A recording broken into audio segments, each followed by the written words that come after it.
let's talk a little bit about Fourt Wing. This is one of the most popular romantic novels on TikTok at the moment. I have the German version and I have to admit it's absolutely gorgeous. It's one of the most beautiful books that I own. And why do we love it so much? First of all, I cannot talk about Fourt Wing without making a parallel to Divergent, because for me, as much as I love it, and believe me, I love it, and I always talk about it and tell people that it's great and that they should give it a chance, Fourt Wing is like Divergent but with magic and with dragons. In Divergent, everything is more dystopian, everything is based on science, but in Fourt Wing, you have the dragons that are channeling the power of each candidate. But let's start with the beginning. In Fourt Wing, we have Miss Violet Sorrengail. She is the smallest of three siblings, so she's the little one, same as with Beatrice Tris in Divergent. But again, I'm not blaming the author, I'm not saying anything bad about it, because as I said, I love it, I adore it, I highly recommend it. If you want a book that will make you feel better and a book that is going to make you cling to the pages and live in the book and live in the story and feel as if you are 17 again and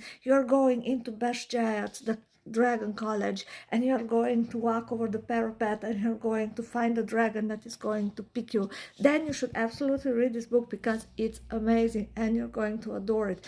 Maybe, as somebody said, it's fantasy for girls, but I don't care. I'm a girl, so I'm good with reading fantasy for girls. But why do we love Violet? First of all, Violet is no Katniss and she's no Fairy Archeron, so she's not a badass. She wanted to be a scribe. She trained her entire life to be a scribe, and her strength comes from her knowledge. She's very well written. She's very smart. Her entire life is books. She wants to take books with her over the parapet, ignoring the threat for her own life, and she just wants to pack some books in her backpack, because after she leaves her quarters, she cannot return to take the books. So I get it. I'm one of the person that will be like, my house burns, I don't care about anything else, but I want to take my books out, especially this one, because it's so pretty. But she is weak. Her mother calls her weak. She has a chronic illness that gives her issues with all her muscles and with her strength, and she always keeps breaking something. She has fragile bones. She is smaller than the other candidates. She is very thin. She is sickly in general, and her strength is in her mind. The same happened in Divergent with Beatrice. Don't watch the movie. I love Shailene Woodley, but the actress was wrong for the role, because in the real book, Beatrice was very thin, she was very sickly, and she had nothing to do with the gang that she started to run with, because she didn't have the physical strength to pull it through, so she had to use her brain in order to get the points that she needed. Same happened over here with Beatrice. From the first moment when she's there in front of the parapet, the person that's registering her for the admission just looks at her and is like, I don't even want to bother to write your name down, because you're not going to pass this thing.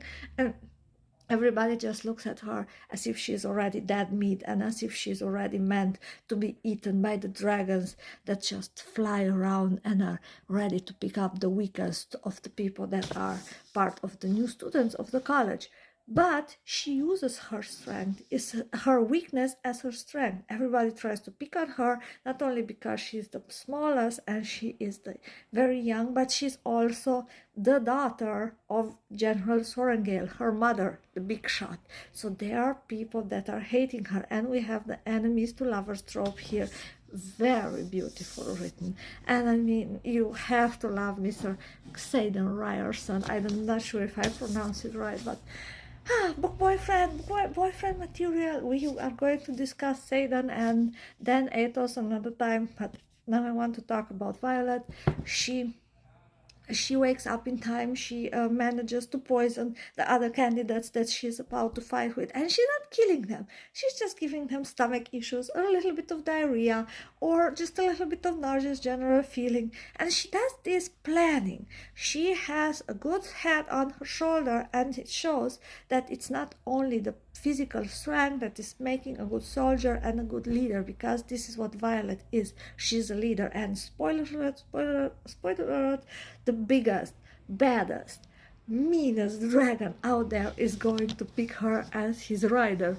And even though she's too small, like technically he should kill her during their first ride. No, excuse me, he should kill her before their first ride, because she's not able to climb on Terran's back. And this would be like a death sentence for everyone, because the rider should be able to claim the dragon. Here we have a little bit of a Pandora incident, of a Avatar incident, when you had to do the Sahelio thing with your Ikran.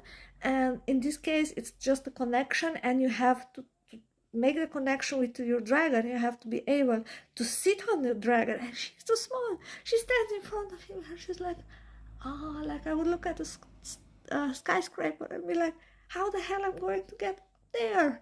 And he meets her somewhere in the middle, using his magic, putting her up on his back, and using some tendrils from his magic to hold on to her, to make sure that she's not going to fall. Because what he makes very clear during this, and this was such a goosebump moment when she landed, and she actually told her bitch of a mother that the dragon that was the biggest and the baddest and the greatest chose her. It was like, yeah, he picked me, and there were two dragons that picked her. So it was an amazing moment, and this is what makes romantasy and this type of underdog, of skinny, small, not able to do shit heroines. This makes them so amazing, because they are close to your heart.